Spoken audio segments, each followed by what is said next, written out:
What's happening, guys? Hope everyone is having an amazing day today. Here we are. It's end of August. Can't believe it. Hope you all are doing well tonight. As you're joining in, I see people are starting to join in on the live stream. Welcome in. As you're coming in, do me a favor. Go to the comments. Drop a comment. Tell me where you're calling in from. Calling in. This isn't a radio-thon. This isn't a call share. Let me know where you're watching from tonight. And we're going to have a good chat tonight. I've got a pretty interesting topic to go over and some statistics to share that might just blow your mind. Yeah. But before we get into that, welcome in, guys. Let me know where you're watching from. If you have questions as we're going along, please ask them. I will stop everything I'm going through and answer it. That's the whole point of tonight, is to answer your questions, help you guys learn more about moving to Myrtle Beach, what it's like living here, and help you make decisions to make the best move to the area. I see people are starting to come in. I see they're starting to leave comments. Awesome. Awesome. Love it. It is crazy to think August is almost over. Kids are back in school. We are already heading towards fall. This week, my son has his first high school football game. Where did the summer go? Where did it go? Kind of crazy. But let's see who we got joining in tonight. We've got some people coming in. Darrell, DJ Goofy Kids, happening in, says happy Tuesday. Happy Tuesday to you. What's happening, Wayne? Welcome in from Vermont. We also have OG joining us in again tonight from Massachusetts. Welcome in. Scott's in from Massachusetts as well. And Andreas from Vienna. Oh, wow, awesome. Welcome in. As you guys have questions about Myrtle Beach, moving to the area, things to do in the area, just ask them tonight in the comments as we're going through. Darrell is in from Columbia, South Carolina. Ooh, so I bet you're, well, yeah, I see your image there. You're definitely a Gamecock fan. Very cool. As someone who is not originally from this area, I'm not really a big Gamecock or Clemson fan. Guess you could say I'm kind of more a Chanticleer fan because I went to Coastal. Don't really know, but I'm not really a college football person. I am very excited, though, for the NFL to be starting here very, very soon. Let's see what else we got going on here. GTO says, welcome in from New York. Hey, GTO, welcome in tonight. So, guys, what I want to talk about tonight, well, we got some new stuff coming to the area. We're not going to necessarily get into that too much. Instead, what I want to focus on is, you may or may not know this, but I have coaching for my business to help offer the best customer experience to my clients, be able to help them through their whole transaction the best way possible, stay on top of what's going on currently in the market, and also just to help me be a better overall real estate agent. And so with all of that being said, one of the things that my coach, and he's a national coach, he trains and coaches agents, thousands and thousands and hundreds of thousands of them across the country, has a whole bunch of people who work for him. But twice a year, Brian does a big predictions stream where he will share his bold predictions for the year of what's going on. And so he just did this about a week and a half ago. There was over 23,000 real estate agents and real estate professionals from around the world on this call to learn about what he thinks is going to go on. And Brian, he doesn't sell real estate anymore, but he used to be one of the top realtors in the country. And he has started doing these predictions probably about 20, 25 years ago. And I think he said it was something like 23 out of the 25 predictions he's made over the years have come true. So what I'm going to share tonight is some of the statistics that he shared with us in that group and where things are going over the next 90 days to 6 months. And also then we're going to break it down and we're going to talk about what it actually means for here in the Myrtle Beach area and compares to the, national. Because if you have a house and you're thinking about moving to the area, you're going to need to sell. So you want to definitely pay attention to this as well, because this is going to kind of give you a little bit of a foreshadowing of what you can expect to come over the next several months. Okay.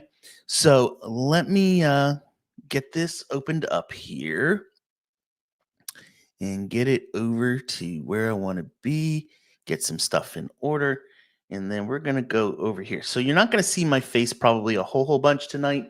Hopefully you guys aren't too upset about that. There's not really much to see there. Let's see here. Durai says, can't wait for September 1st, Mustang Week. Oh, is that when that is? Awesome. Very, very cool.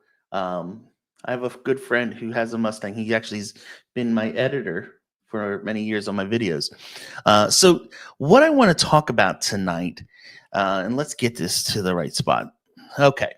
So this is from Brian's stream that he did. And these are some of the slides and some of the images that he shared along the way.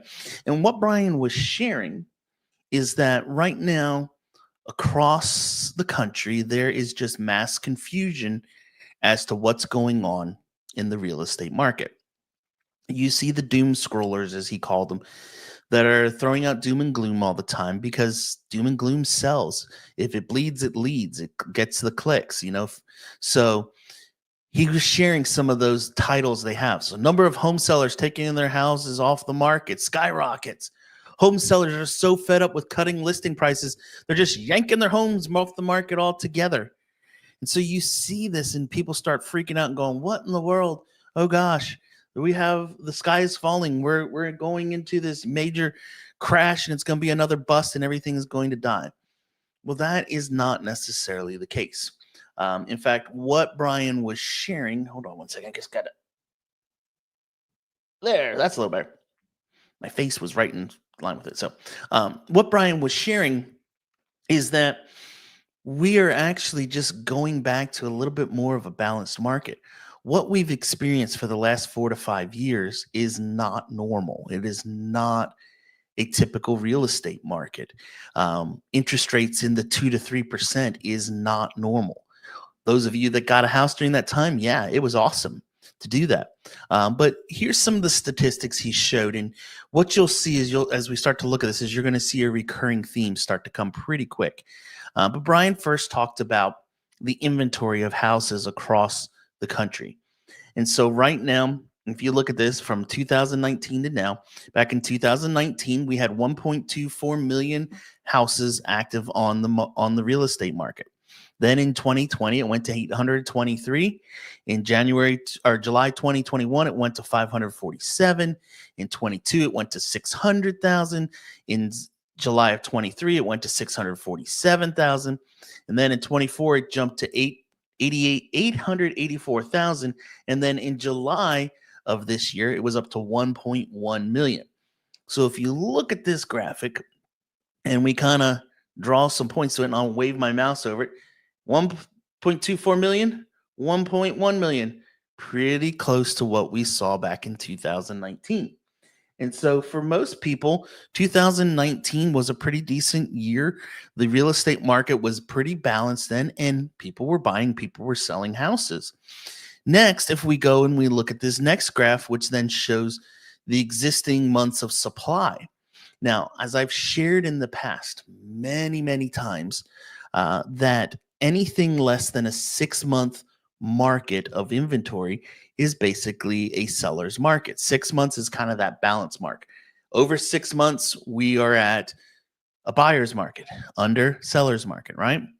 So if we go back to our graphic and look, June of 2019, there were 4.4 months of inventory of homes. Here in middle of COVID, when everything was going crazy and the rates were way down, that's when, this is when we saw 20 houses on the market for the entire MLS and 30 offers come in on each one, 2.6 months. But here we are now in 2025, and we're back at 4.7 months of inventory. So we're pretty much back to where we were back in 2019. Let's see. Somebody else came in here. Portia says, hello from Michigan. Welcome in, Portia. Hope you're enjoying tonight's stream as we get going. If you guys have questions, just ask them, please. Do you put a comment in?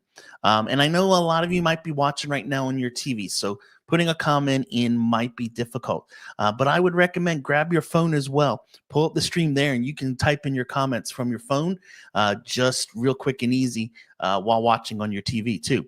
So back to where I was talking here. So We're basically 4.4 months of 2019 to 4.7 months of June of this year.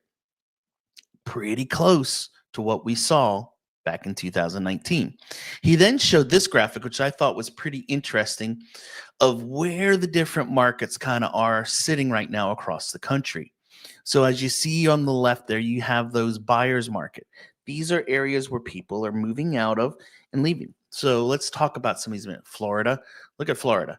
Everybody's getting out of Florida. Why is everybody leaving Florida? Because the insurance costs are through the roof and they can't get it anymore, or they won't insure a house.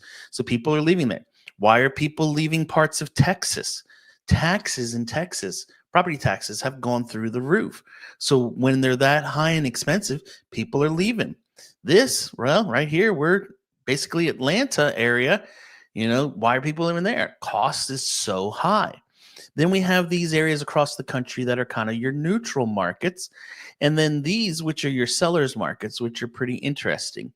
So if we look at the sellers market, it's basically all up through the Northeast corridor here that they run up through. So if you have a house right now and you're thinking of selling it and you live where some of these yellow dots are, you should have a fairly decent fighting chance of selling your home in a fairly decent time frame. Now, let's talk about time frame and days on the market. And I don't think I have the slide on it.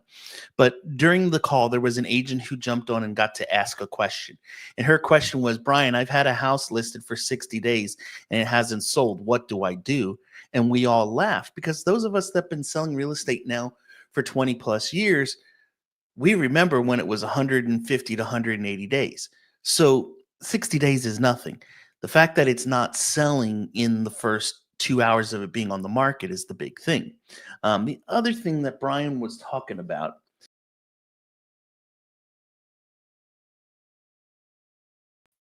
So, oh, wow, that totally changed. All right. Oh, okay. Sorry, I'm hitting the wrong button. So one of the things that Brian talked about too is that we need to be, as agents, the best possible agents out there. We need to have experience. We need training. One of the things that he talked about a lot is that over the next year to year and a half, we are going to see a bunch of realtors drop out.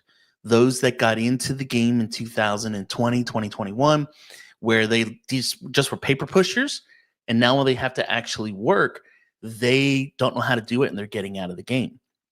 One of the things that I just had a closing today, and they told me, they said, thank you so much for being our agent and representing us and selling our home. There's everyone else in the neighborhood who still has theirs on, and you sold ours. How did you do it? And I explained to them, well, first, you got to price it right. 2, you got to make it right. And 3, you got to make it able for being shown and, and expose it. So we did a lot of marketing. We did a lot of open houses. I had agents that helped me out with open houses just about every weekend we could, since the house was on the market. And sure enough, within 30 days of being on the market, we went under contract. So that's something you definitely want to take into consideration when you are thinking of selling your home. So let's jump back here a minute to this. So if we come back in here and we look at this again, and we go on to the next slide, I kind of blew up the one that shows our area here in Myrtle Beach. And so you can see we're pretty much a neutral market right here in Myrtle Beach right now, meaning we're pretty balanced. And in a minute, once I go through some more of these slides, we will jump over and look at our statistics here in the Myrtle Beach area. And I know, guys, this is kind of a really, really detailed, data heavy, geeky stuff. Hopefully you guys are liking. And if you are, just do me a favor along the way, leave a comment and say, hey, Jeremy, you're doing great. I love it. Thanks. Keep going. Stuff like that. Or I think I'm just talking to myself and I'm boring myself. I personally find this data really interesting and valuable, especially knowing what's going on in our market. So basically, Brian went on to then use the example of a marathon. And he was talking about where we are in the market compared to 2020 to now to the future. And he said, we've basically hit the wall in the marathon. And I personally, I'm not a marathon runner, so I don't know this specifically, but during a marathon, when you're running, and it's a really long race, there comes that point where you hit what they call the wall, where it's just like you don't feel you can keep going and you just want to give up. You want to quit. You want to get out of get out of the race. You want to just stop, right? But you continue to push through because you know if you can get through that wall, you will be able to make smooth sailing all the way to the end of the race. That's kind of where things are right now in the real estate market. So, one of the things that they talked about as well is, some of the news lines that are out there saying, oh, builders are closing up shop, builders are getting out of things, builders are quitting, builders are doing all this stuff. But what Brian shared then was this slide, which talks about the new home construction. Builders know that we're on in that wall right now. We're about to break through. And when it is, they want to have a good inventory of property out there. So what are they doing? They're building as many as they can, as fast as they can. To stop a second from the slides and just jump over here. I get the list from DR Horton every week of their current homes for sale. This list right here is stuff going to permit that are not even ground broken yet, but things that are just going out for permit. And so you can see here's one subdivision alone, Auberon Woods, and this one 4 to 20 has 25 new houses about to come out in just that subdivision. But just take a look at all of these houses coming out of the ground in just the next few weeks from one builder here in our area. So you can see there is a ton of inventory coming. In addition to that, they then also have, here's what's currently available. Okay. So if we go and look at this, here's what they currently have that's not under contract. As you can see, there is a boatload of inventory of property. So builders, they know we're at the wall. They know that things are coming soon. So they're getting everything stocked up so that they can get ready for this next wave that's about to come. So we look then at existing home sales, and here's historical and what's forecasted for this year. So 2019, we did 5.34 million homes. 2020, 5.64 million. 21, 6.12. 22, 5 million. 4 million, 4 million. This year, 4.16 million is what the forecasted number of home sales are to be across the country. So we're going to see a slight uptick from last year where we were down at 4.06. So we're going to have projected this year to be a little bit better than the last 2 years. So with that being the case, what is going to cause it? Because right now the market is strong, but there's also a lot of properties that are falling apart for different reasons. I believe it's like 20% right now is the number of homes that are just basically blowing up. So the other thing to look at is the median prices. So 315 back in 2019 up to now 439, 450. So it has increased basically in the last 5 to 6 years, $125,000. What that does is it makes people say things that you'll see in just a couple minutes. So the other thing then to look at is the mortgage rates. And this is what's kind of the biggest driving factor to all of this right now. This is what makes affordability happen for people. So mortgage rates back in 2019 were 3.75. And then here came COVID in 2020 and they dropped them down under 3%. And then 2021, they didn't know what to do. So they dropped them even more down to 2.8. So they said, well, we got to correct this. We can't go at this pace. We got to fix it. So they then jumped them up significantly to 5.3. And then at 6.8, then 6.7, then 6.7. And I looked at the stats. I went back through Erica. You guys know Erica. She's one of the lenders that I use.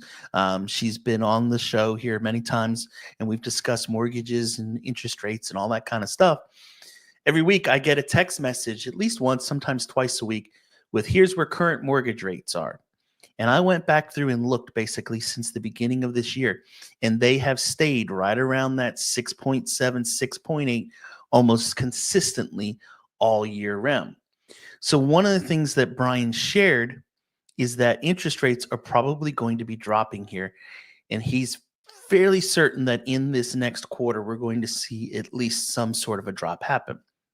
And when that happens, when mortgage rates drop from 7% to 6%, 5.5 million additional households will be eligible to buy, including 1.6 million renters. Let that just sit in a minute. And while you're thinking about it, let me go over here and see if I have any stuff that's coming in. GTO says, "Love your content, Jeremy. Glad you like it. Knowledge is power. Thanks for making us powerful." Oh, you're welcome. Hey, she's pretty. I think I'll keep her. That's my wife, in case you guys didn't know. And Matt says, "Hey, welcome in, Matt." So 1.6 million renters are going to be able to afford to be eligible to buy. Why? Because when interest rates come down, the buying power goes up, which gives people the opportunity to buy. He also went on to say that when those mortgage rates drop from 7 to 6%, there will be an additional 550 home sales from that. That's going to come from one of two ways. Either the Fed's going to cut the rates gently, or when the election comes, they will drop drastically. Either way, he's said, take it to the bank, basically. We're going to see interest rates drop. So with that being said, there are two dialogues that you guys need to kind of take into consideration. The first, and this one's not necessarily true for here because there's not this one as much, but the two dialogues are that for buyers, it's about choice. You're going to have choices now when you're going to pick a house. It's not this one just hit the market. You have to take it right this moment. You should be able to go and see a few properties and find it. But at the same time, you may run into situations like my clients this past weekend. They came to town. We were actually supposed to meet today, but they came in over the weekend and they went to one of the subdivisions that they're interested in. And they had a house that they said checked every box that they wanted and more, was well within their budget. And the builder had just reduced the price close to $50,000 over the list price. And so they said, we couldn't wait. We had to jump on it right away. So you do still have those situations come. But for buyers, it's going to be about choice. And for sellers, it's about competition. Here's what I was going to say a few minutes ago. Buyers in 2025. I wish I'd have bought that house 5 years ago. That's what people are saying right now. And why didn't I buy that house 5 years ago? Because back then, the prices were less. The interest rates were much less. They should have bought then, and they'd have all this equity and this great rate and everything on it. What are buyers going to be saying 5 years from now? I wish I'd bought that house 5 years ago. This is kind of a statement that you're going to hear, and I've heard it, I don't know how many hundreds of times from consumers I talk to, saying, I wish I had bought that house back then. Why didn't I do that? Man, if I had bought that house back then, I'd have so much equity right now. Man, if I bought that house back then, I'd have that great rate and I'd be able to pay much less per month. You know, I hear that all the time. So big thing is, if you're thinking about buying, now's the time to really move, because when those rates go down, all of that inventory that's sitting out there is going to start to disappear. He also went on to say then this for people when you're selling a house. 3 things: price it right, make it in the best condition to show, make it available. Pricing a home correctly right now is one of the most powerful things you can do when selling a property. I have someone, the one that actually it's closing tomorrow, and I can't say the actual number, so I'm going to change them a little bit because it hasn't closed yet. But I went and met with a set of sellers, and they were going to sell their home. And let's just say they wanted for their home $500,000. Okay. And I ran the numbers and the comps and found very, very similar homes to theirs that either have recently sold or were on the market. The ones that were on the market that were very similar to theirs were all at 500,000, but the ones that recently sold were at 450. And so I told them, we can list at 500, but if your goal is to just be competition for your neighbors, that's one thing. If your goal is to sell your house, we really should be closer to 450. So after some time of discussion, They said, you know what, Jeremy, you're right. We want to get this sold. We want our money out of here so we can move on to doing other greater things. So let's go with the 450. We put the house on the market. As I mentioned, we blitzed it with marketing like you can't imagine. I had it all over the place on every website you can think of out there. I was getting ready to go do a video, but we sold it too fast as well. But we did that. We had open houses and we ended up selling the home. And you know what price we sold it for? It was real close to what I had suggested it should be. So if you price things right, that's the biggest hurdle that you can do. Why? Because there's so much inventory from not only other resellers, but also the builders. Luckily, their home was in a development where there wasn't construction going on. Or if they had that, they probably would have had to reduce it even more. So if you guys are thinking about selling your house, one of the things too that would be real beneficial to you, and if you have me come over to do a listing appointment for you, I'll definitely be bringing this for you, and that is this property enhancement checklist, which gives you just a nice little checklist of items to do in your home to get it ready for sale. So this is something that's going to help you to get your house in the best shape possible so that you can get the best price for it as well. All right, let's see. We have a question that came in here. But I bumped to the next slide. All right, we'll get to this in a minute. No, we didn't. Okay, went back. Okay, good. All right. What is making the market go up or down so much?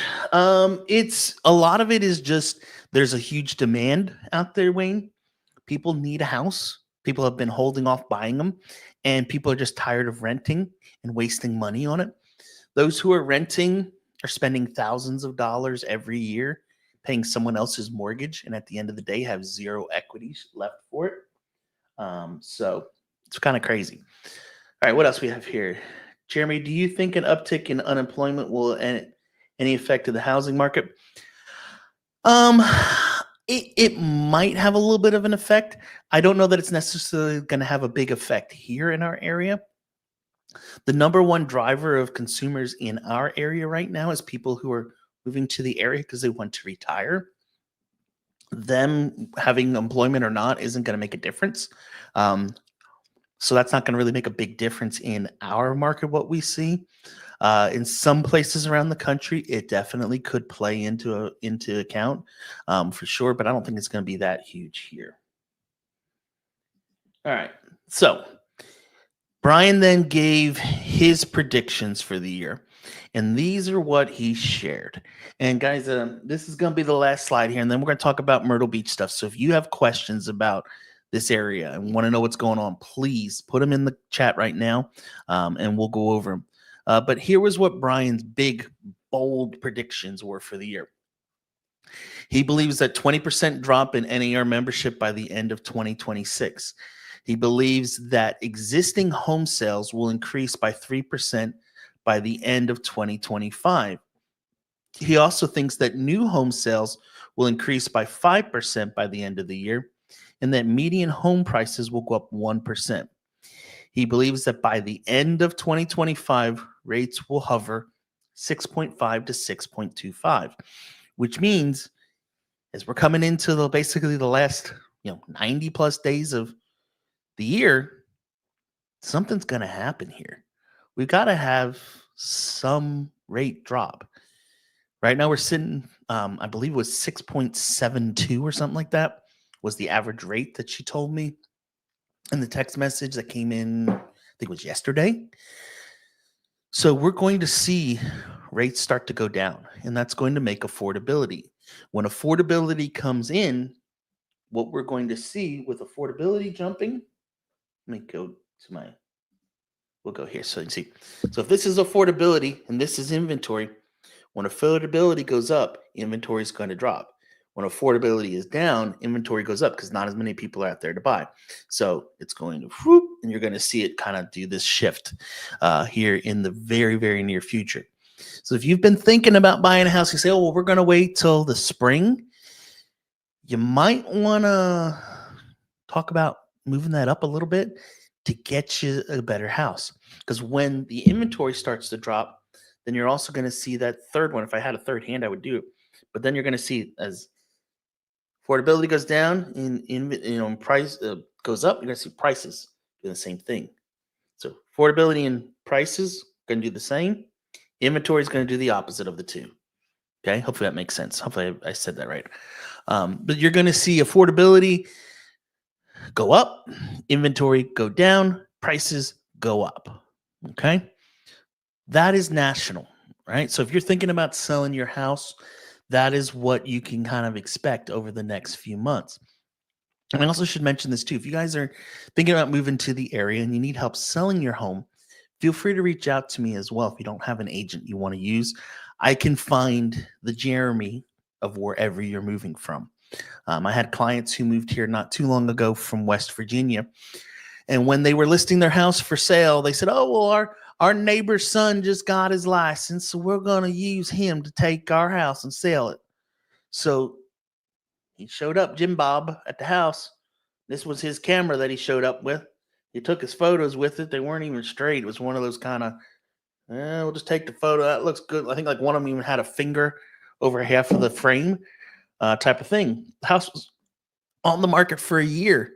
It didn't sell. They couldn't figure out what was going on. So they came to me. It's Jeremy, what's going on? I looked, I said, well, first off, your images are horrible.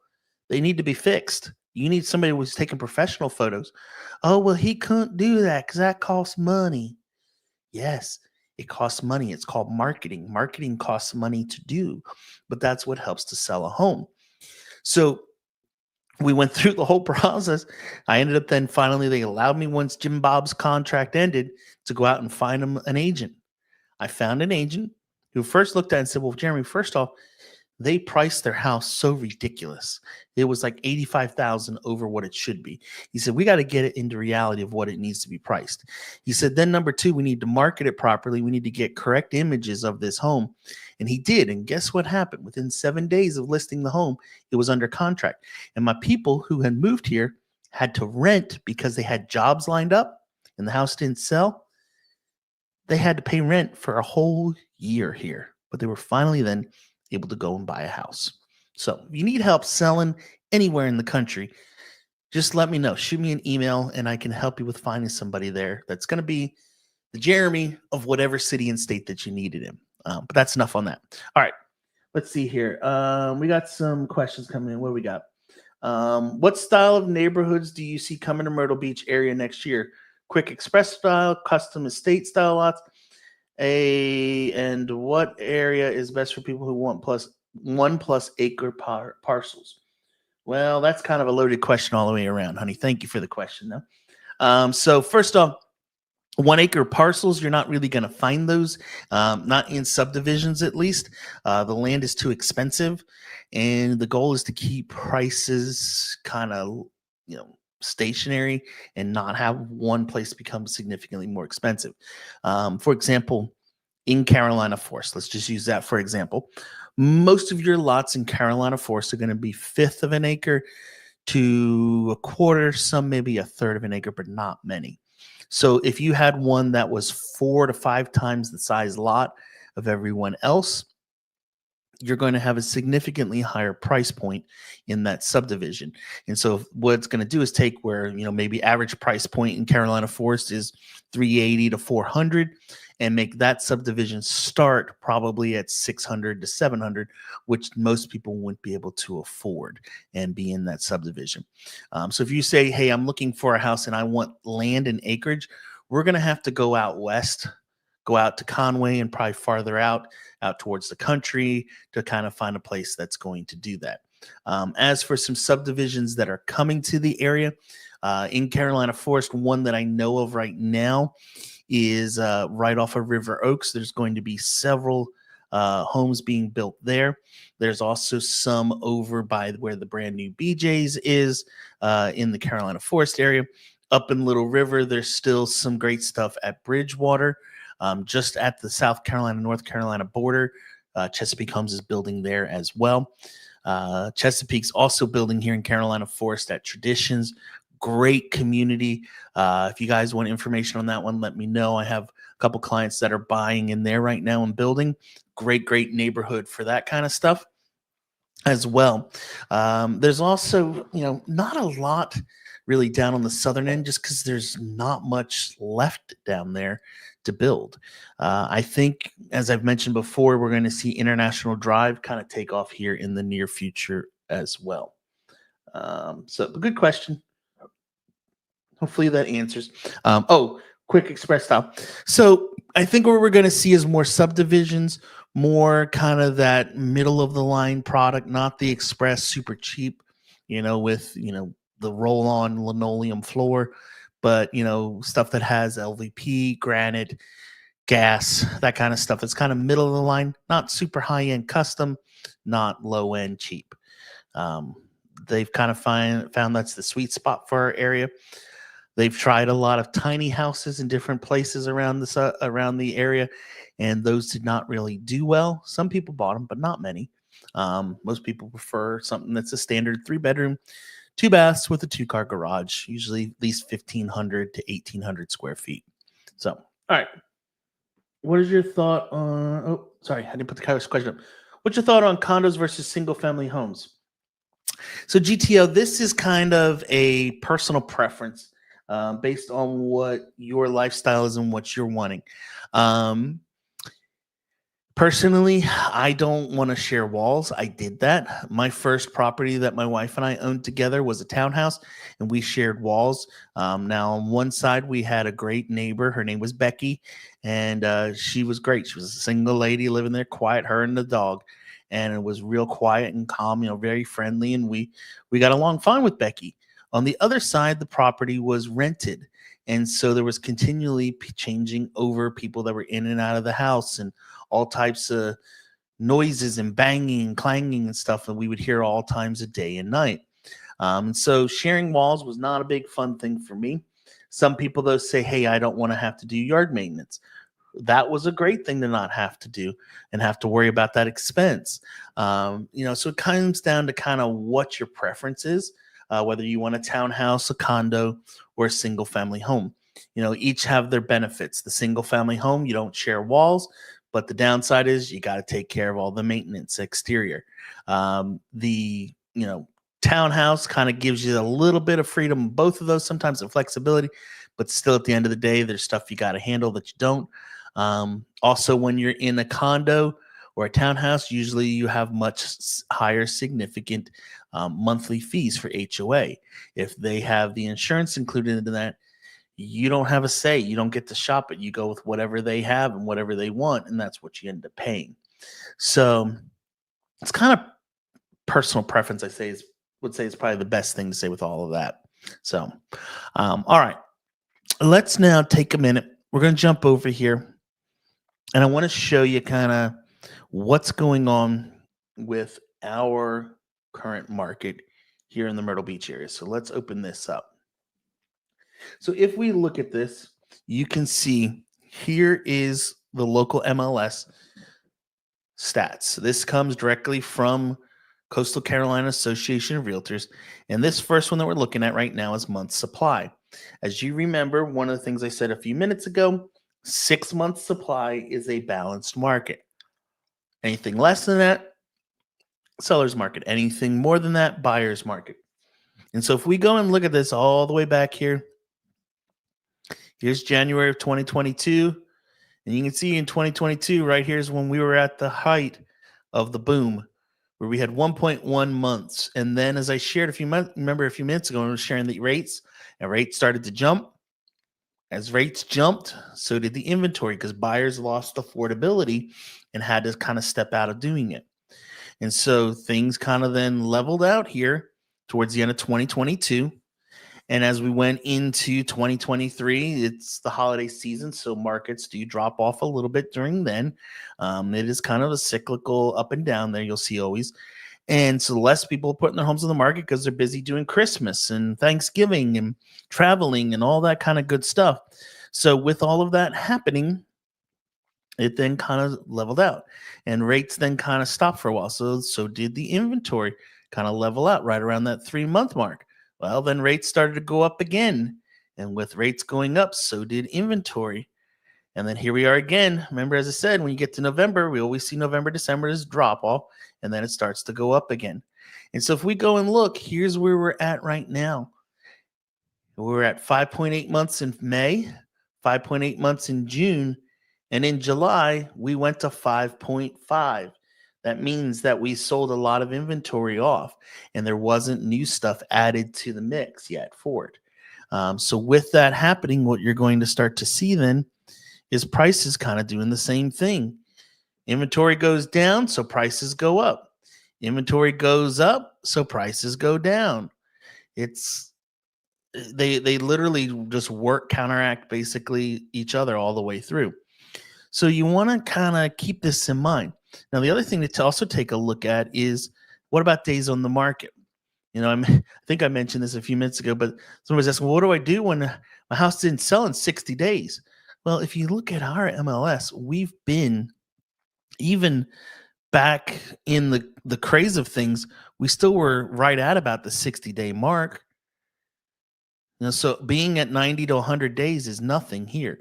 And also, you have to take this in consideration that this number is for all of our area together.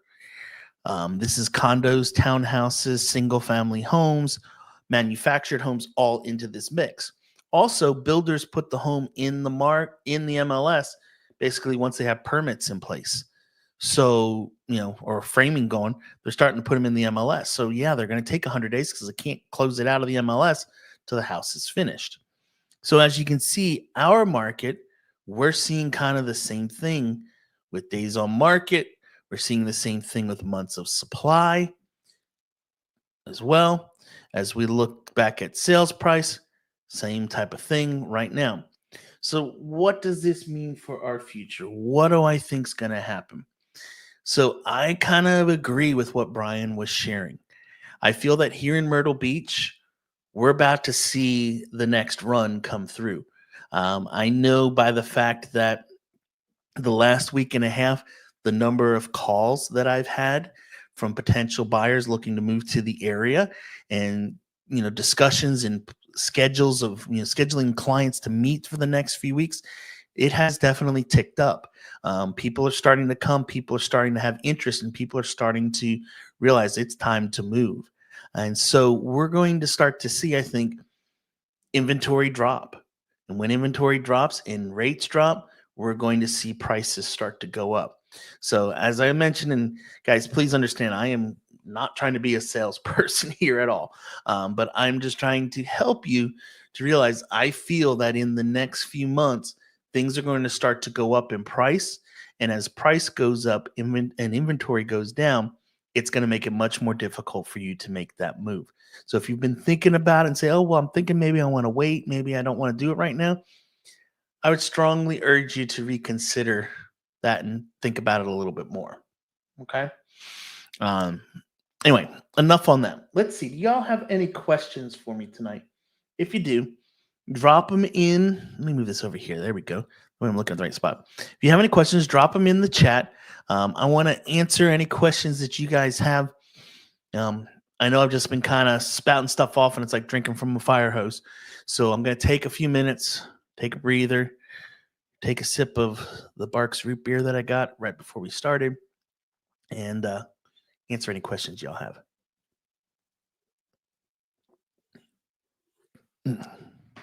Sometimes the Barks root beer just hits the right spot.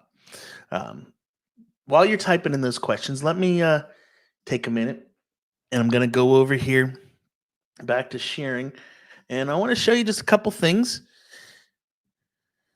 I've shared these before.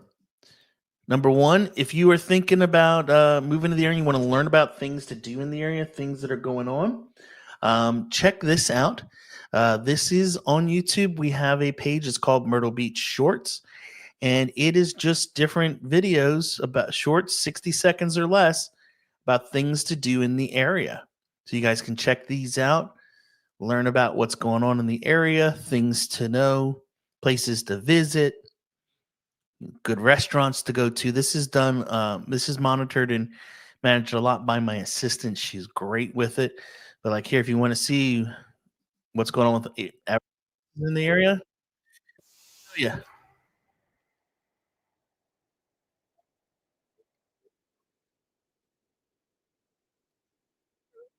so you kind of see right there. Boom, there's your prices, median prices for the different areas across the beach. um, where you can kind of see what to expect. There's also then ones like here's visiting different places. Here's a little clothing shop she visited, walking trails, thrift stores to check out, museums. What else we got? Restaurants to try, all kinds of good stuff on this channel. So check those out for sure. Also, go over here to this one. This is Myrtle Beach Homes Tours, and this is another channel that we have where we're just putting out some videos about the area, things that you want to just check out, some tours of different neighborhoods. So they're usually just driving around the neighborhoods and kind of see a little bit of what the neighborhood looks like, and gives you a good idea of what's going on, what the neighborhoods look like. So this is Hunter's Ridge, which is over near the Forest Brook High School. It's a little bit more of an established neighborhood, but it's a lot of custom built homes that are in here. A lot of people like this development because the trees are a little bit grown up, has a little bit more shade throughout it. Real nice place, and a lot of the homes in there started to be renovated because they were built back in the mid '80s, '90s. So a lot of stuff has been kind of done through it. So definitely go check out that site as well. There's a lot of great video tours of all kinds of stuff throughout the area. All right, let's see. What do we have here? We have a question that came in from my wife. What are the newer neighborhoods in the Forest Brook Socastee area? Ooh, good question. So if we look at a map, first off, let's explain what is the Socastee area, Forest Brook Socastee area. Because a lot of you might say, well, I don't know where that is. So let's discuss it. So the Forest Brook area is basically this corridor right here that runs down Forest Brook Road.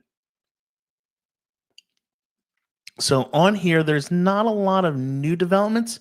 The newest one right now that's pretty much all done, it is all done, I believe now, is Forest Brook Estates. They have some really great homes in there that are maybe 2 to 4 years old. Down in Socastee or in Forest Brook area, that's pretty much about the only one right now. Over on the northern part of Forest Brook, which this is kind of more Carolina Forest, is back in here is Bella Vita.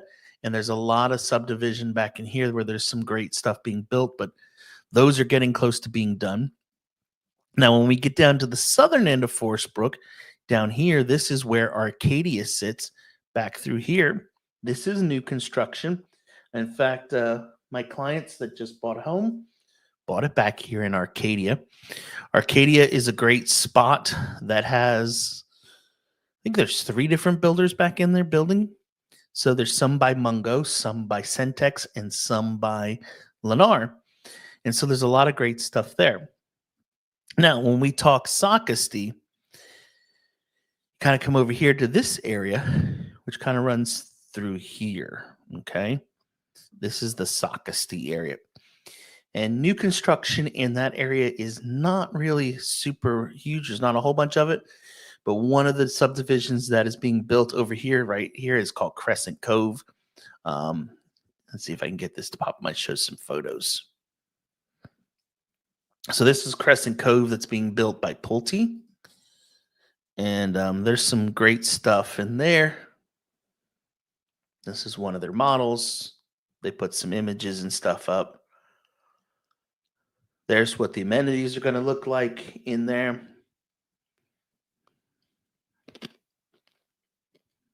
That's their model home.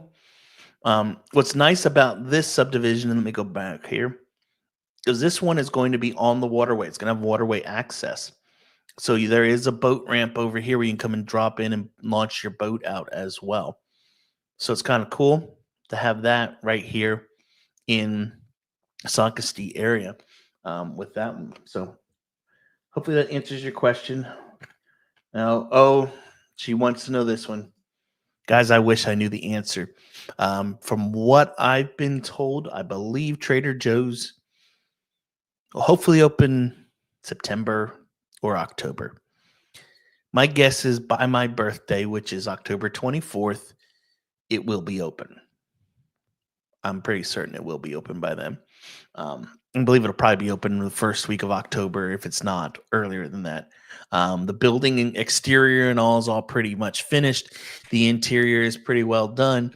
I think they're just putting in the shelving, and then they got to stock everything into the store and do training. And so my guess is probably in the next few weeks, Trader Joe's will open. Wayne wants to know, do you think the housing market will drop in 2026? You want the long answer or the short answer? The short answer, no. The long answer, no, I don't think it's going to drop. Um, as I was sharing with all of the inventory and things, the inventory is going to start to go down. Rates are going to go down.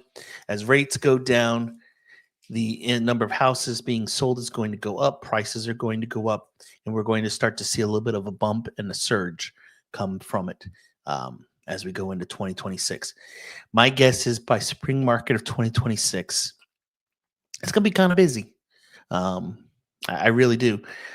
Adding 500,000 houses of sales is a huge number, especially when the entire year we're selling 4 million. Think about that.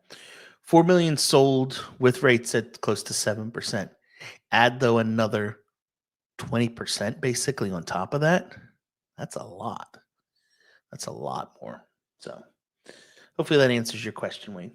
Good question, though. What other questions do y'all have? Oh, my wife also wants me to talk about Saybrook. Yes, let's talk about Saybrook. Yes, dear. Happy wife, happy life, right? Isn't that what they say? So Saybrook is another area which is down here off of 544. And I got to go back to sharing the screen. There you go. So Saybrook is an area down here off of 544.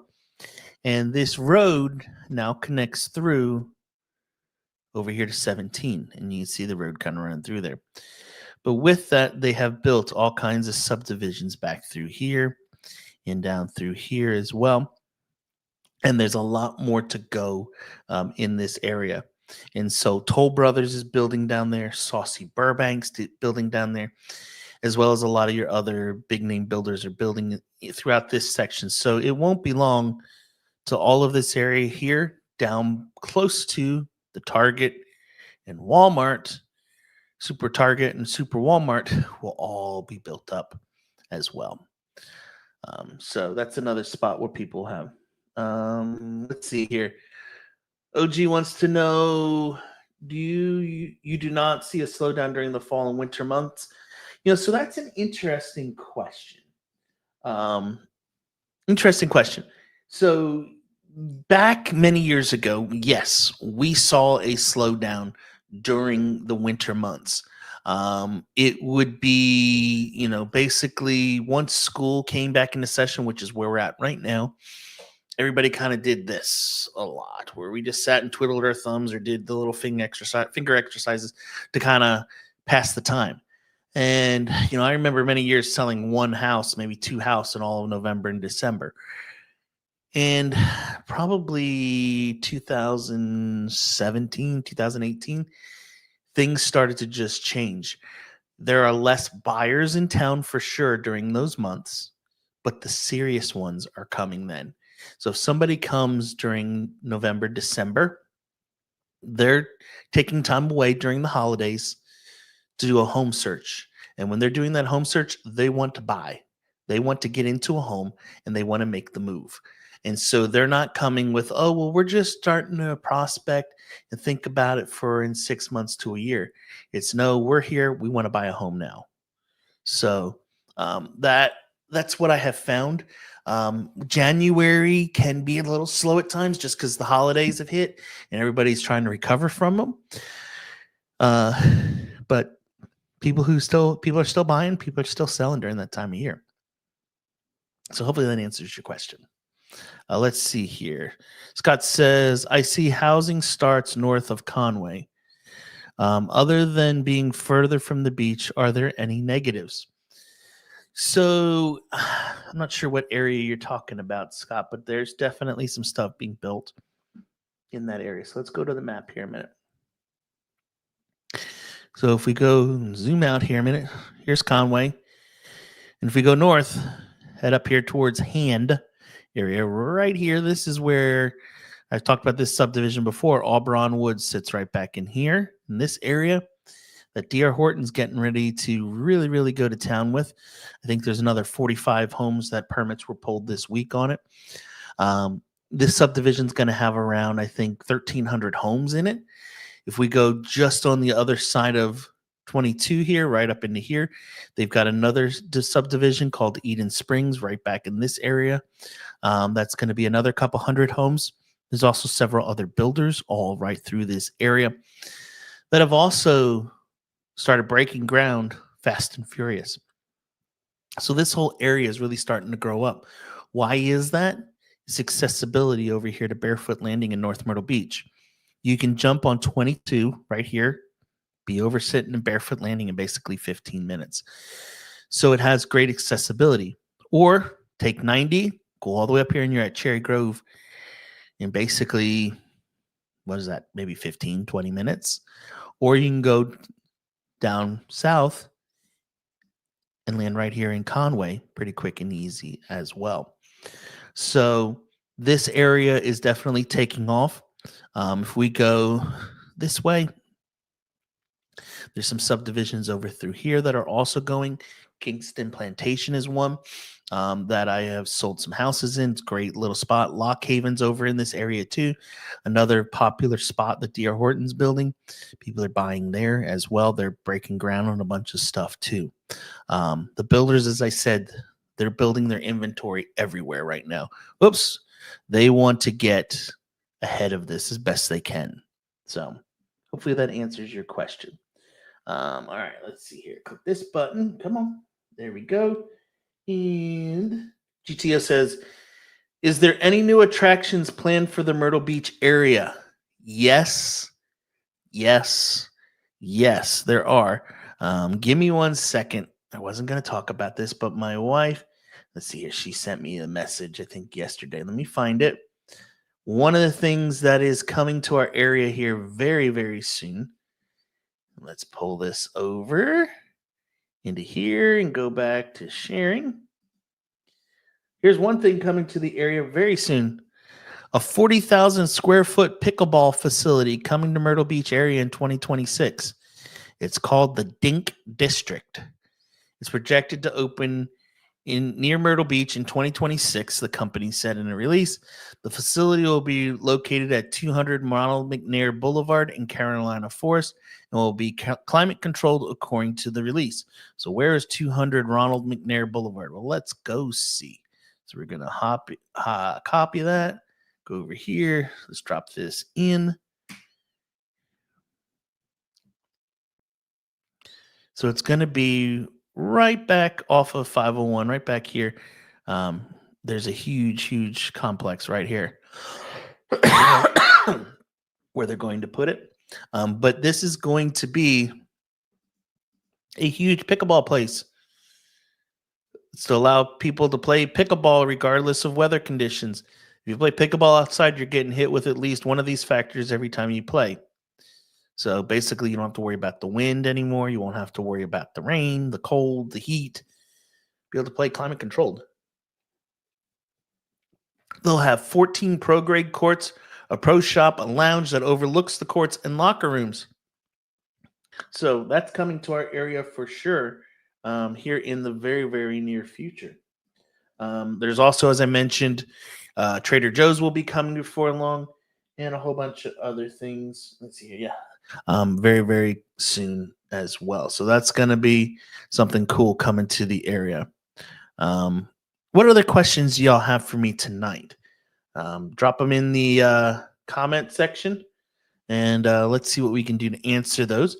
While you're doing that, for those of you watching, if you are thinking about moving to the area, what I would suggest is going over here to my website, jeremyblanton.com, and you'll see right here on the homepage, I made it as simple as possible.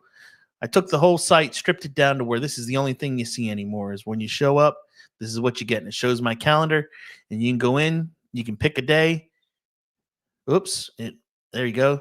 Pick a day, pick a time, fill it out and hit schedule, and it's going to connect with my calendar and put you on to schedule a call, and we can discuss your move to the area. We can go over the pros and cons and discuss anything and everything you want. I had somebody who reached out to me this past week. She had a couple questions and started. We were emailing back and forth, and she was asking more and more in-depth questions. And I finally said, you know what? Let's just schedule a call. And we talked for a good 45 minutes and answered all of her questions at one time and made life a lot easier. She said this was so much easier than an email back and forth and then waiting until I got back to my computer to answer it, and then she waiting for her to get to hers to answer them back and forth. We just scheduled the call, talked about it. She's not coming for another probably 4 to 5 months, but she at least has all the answers, and we made a connection so that she knows she's got somebody on her team when she's ready to make the move. So go over here. You can simply fill out this form. It's real simple and easy, and we can talk through that. If you have something you just want to shoot me an email, you can go over here and just hit the Let's Connect button, fill out this contact form, and it'll come straight to me. Or if you want to do it even easier, you'll see scrolling across the bottom of the screen right there. It is info@jeremyblanton.com. That is my web address, my email address. You can email me there as well if you have specific questions. All right, let's see. Do we have any other questions? I do. One's coming in here. Matt says, I am investor. What area should I focus on? Beach condos, new builds, question mark. Ooh, Matt, that is a good question. Honestly, a lot depends on what your use is going to be of the property.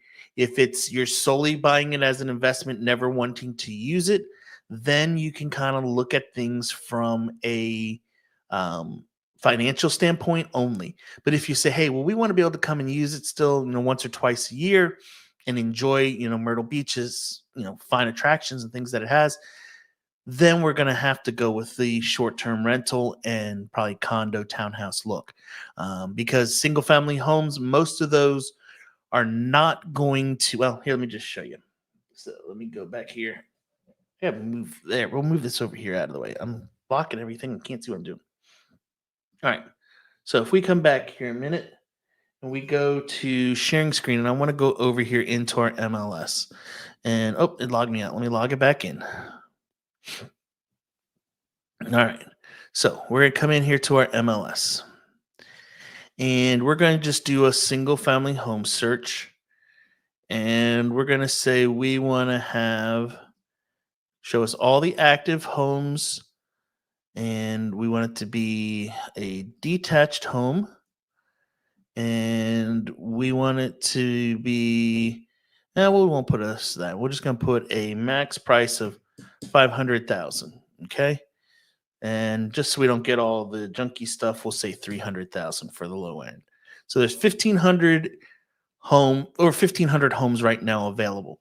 Now, if we go in and we start putting just some basic search criteria, so we put in 3 bedrooms, 2 baths, and just leave it at that, we still have 1,500 homes. Even if I come in down here and I put in 2-car garage or any of that stuff.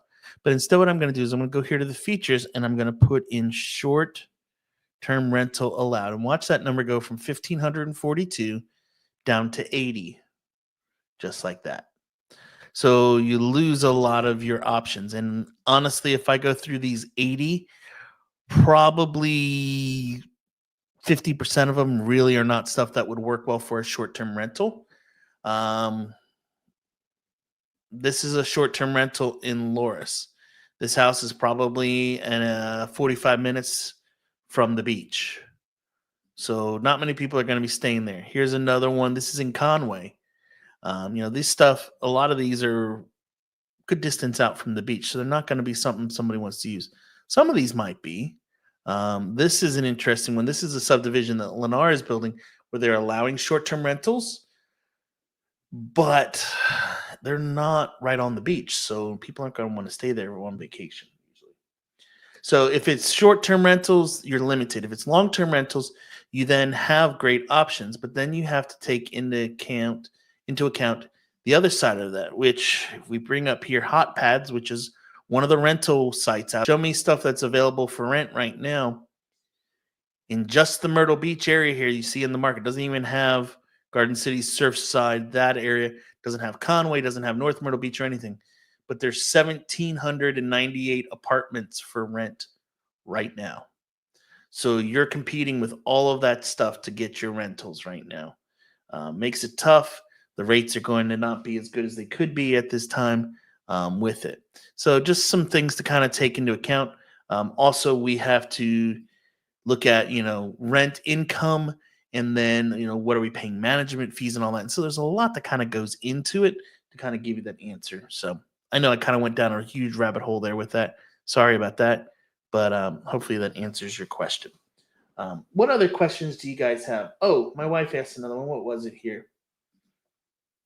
What's better at Broadway at the beach, Pop Stroke or Top Golf? Two very, very different things. So Top Golf is you're swinging a club and swinging a driver, trying to hit the ball 200, 300 yards. Pop Stroke, you're basically playing mini golf on fancier, nicer holes. Very, very different things. Same kind of atmosphere with food and all of that. Pricing's probably close to about the same as well. With it, I've never been to Pop Stroke yet.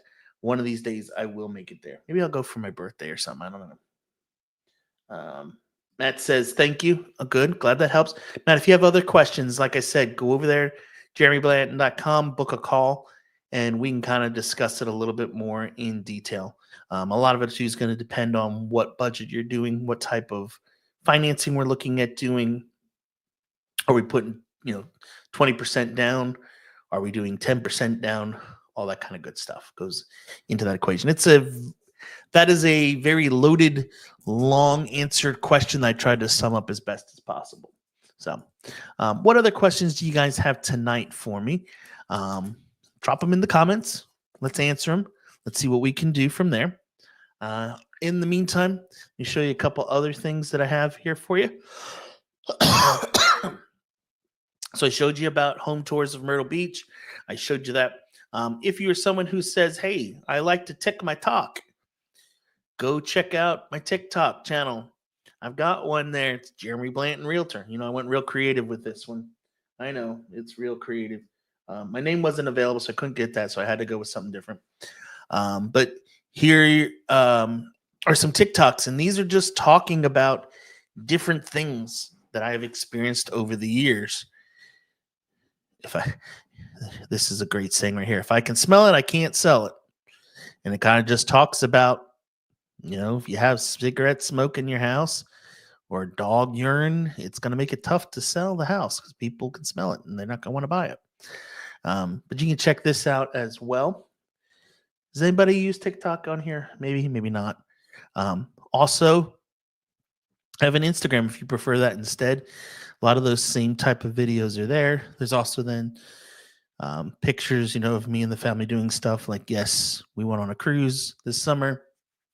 Got to spend it with Brandon Lake and Phil Wickham. It was pretty amazing. It was an awesome, awesome time to do that as well. So we had a lot of fun doing that too.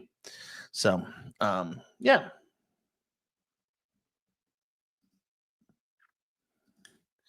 Good question. I don't know. Sorry, my wife asked, what neighborhood will be next on your neighborhood tours? I have to look at the list and see. Just been busy with work lately that I haven't really had a chance to look at a lot of those to figure out what's coming up next. If there's ones you guys would like to see, do me a favor, drop me an email and say, hey, check out this neighborhood. Let me know what you think of this one. And we can get a neighborhood tour done of that neighborhood too. Is Terry coming back on? Great content last time. GTO, I am working on getting her back. She's very busy, especially this time of year with hurricane season going on. She is extremely busy. And so hopefully maybe once the fall gets here and things slow down a little bit, I'll be able to get her to pull away and join us again in the near future. If there's specific questions you have for her, you can always shoot me an email or her email. Let me just tell you, it's terry.branson@weinsuregroup.com. She has great content. You can reach out to her as well. Yeah, there. So, well, guys, I unless you have some other questions for me, I'm probably going to wrap this up here real soon. I'm trying to think if there's anything else that I needed to go over tonight. I wanted to talk about. If you have questions, though, do me a favor, drop them. Let's talk about them. Let's see here. Let's see here. I noticed a lot of homes east of 17 are getting torn down to build these monster homes. Yeah, Matt, that is happening a lot. If we go back, back to the map. I keep sharing screen, unsharing screen, sharing screen, unsharing screen, sharing screen. But if we go back to the map a minute and we zoom in over here in this area, which is where Matt was talking about, basically east of 17, homes over here right along the coast. A lot of these homes that are in these avenues throughout here were built maybe back in the 50s, 60s. And so they're much smaller homes. And as that's happened, these homes have been removed out of here. Like if we just jump in here, let's just jump on this street here a minute. Here's the beautiful part of technology. We can jump on. So you can see these homes were built back in the 50s. They're smaller homes. Nothing really large about them. There we're at 17. We go down this way. We're heading down towards the beach. This is the typical size, look of the house. So people are buying these homes that were built in the 50s and 60s and tearing them out. That way they can build something a little bit larger. The dirt they can't get, so they have to buy something with it on and then tear it down and rebuild, unfortunately. What is some of your HOA nightmares in the Carolina Forest area?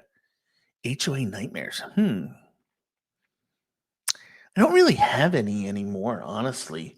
There was a subdivision, and I won't mention it, but there was a subdivision that back in probably 2003 range or so, 2004, they were very particular about people parking on the street. And I guess they had a really bad high amount of people doing that in the subdivision. So when this was happening, they got very strict. They hired a security company. And if you were found parked on the street in front of a home, the security guard was continually just pacing around the subdivision and taking pictures of license plates. And yeah, you would get a fine for it. But that subdivision kind of lightened up on that now over the years and isn't nowhere near as bad. Honestly, HOAs in our area are pretty low key and relaxed. They are there to protect your investment, make sure that everyone obeys the rules, and that the values of your investment stay where they need to be and don't drop. When you have no HOA, you can be yard of the month. You can have amazing upgrades to your landscape done. You can do all this stuff and make it amazing around your house. And it's an oasis in the backyard and all that. But the person who lives next door to you doesn't take care of anything. They run a construction company and drive home and lay the scaffolding in the front yard. There's nothing you can do about it. One of my dear friends lives in a subdivision where there's no HOA, and he sometimes doesn't feel like cutting his grass in the summer because it's too hot. He's like me, he's a little bit of an allergy, I think, to fresh cut grass. So he doesn't care to do it very often. So he'll let it grow and let it grow real long. And he's had people come and knock on his door. He's had police that live in the development stop by and say, "Hey, man, you need to cut your grass." And he goes, "No, I don't. You can't tell me to. There's no HOA in here. There's no rules and regulations saying I have to do it. So if I don't want to cut it for months on end, I don't have to. Thank you. Have a good day." That's what you run into when there's no HOA. Most of your rules in a homeowners association are fairly common sense. For example, the one that people sometimes get a little bent out of shape about is the fencing. You can't do fences. Whatever fence you want, you have to do a specific style or color. In our subdivision that we live in, we're not allowed to put privacy fencing up. If you put a 6-foot privacy fence up, you're going to get letters from the HOA and told to take it down because nobody's allowed in there. But it's across the board. Everyone knows that before moving in. In most subdivisions nowadays, they will allow it unless your house is on a pond. So if I go, well, should we go back to, we'll go back. Why don't we go back to our map again and share this again? All right. So if we come over here and we jump into the parks at Carolina Forest, which is over here. And if we start to zoom this in, you're going to see, and we're going to go actually over to this mode. That way you can see it better. So here is the parks. So if I have a home that sits right here in this area, I have to do an open picket fence. If I have a home that sits on this street right here, I have to do an open picket fence because of the water behind my house. If I have a home, though, that's on this side that backs up to woods, I could do the 6-foot privacy.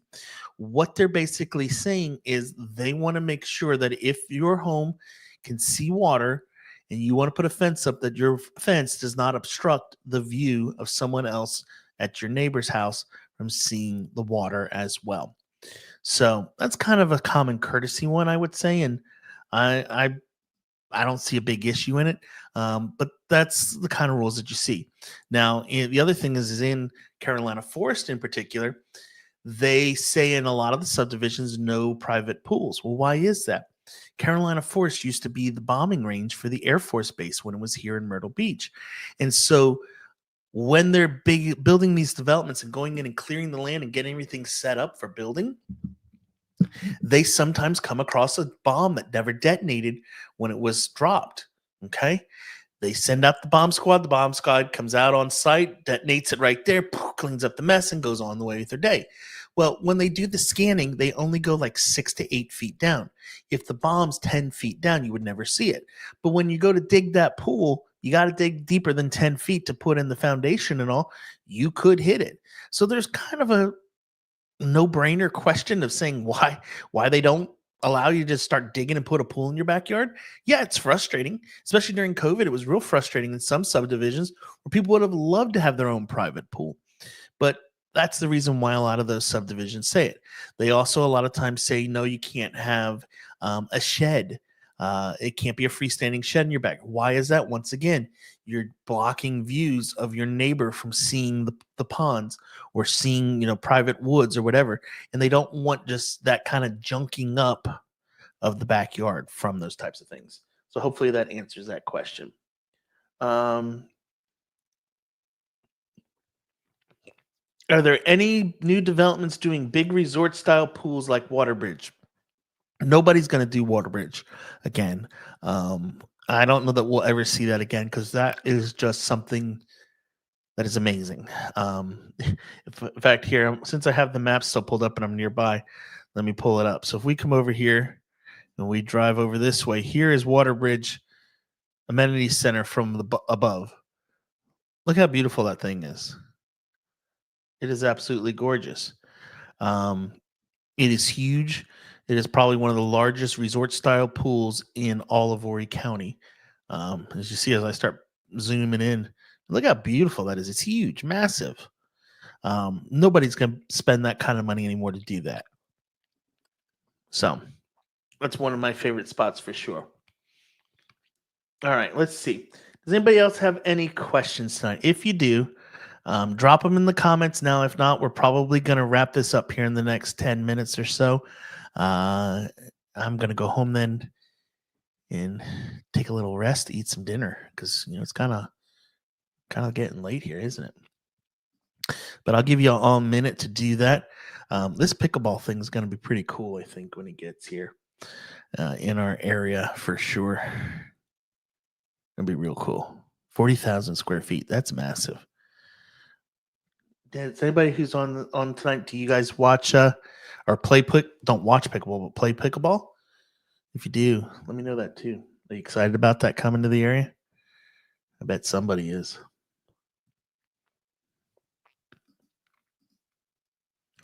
All right. Well, it doesn't seem like we're getting really any more questions in tonight, which is fine. As I mentioned, guys, if you have questions for me, you want to reach out to me, my email, it's scrolling across the screen right here in a second. It's info@jeremyblanton.com. feel free to reach out to me there. If you want to book a call, go to jeremyblanton.com. Book that 30 minutes. We can talk. And listen, don't worry if it goes 35 minutes. I was on the phone the other day with someone, and they said, "Oh, Jeremy, we went 33 minutes. I'm so sorry for keeping you late." It's okay.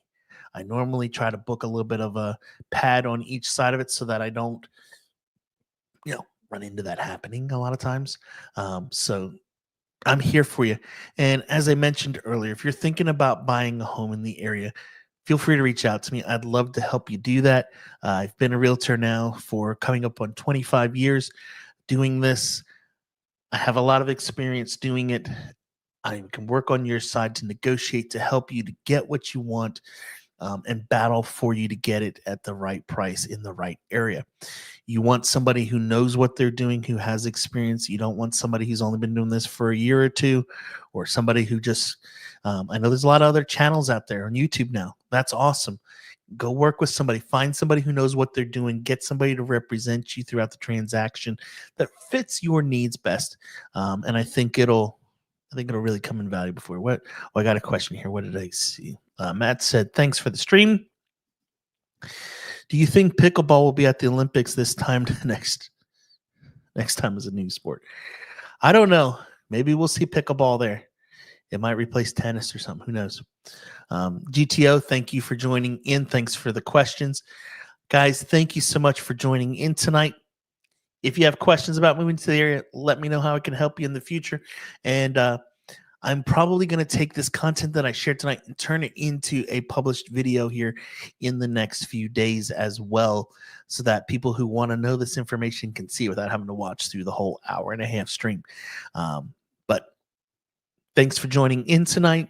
Hope everybody has an amazing week. Football season starts here real soon. High school football season in Horry County starts this week. So football will be here soon. And as I end, I just have to say it. Go Birds. Eagles are going to go back-to-back with the championship. It's coming on. I have to say it just for my friend Mike, because Mike's a Cowboys fan, and he's probably watching here somewhere. If not, he'll watch this replay and then leave a comment. Anyway, y'all have a great evening. I will talk to y'all soon. Bye.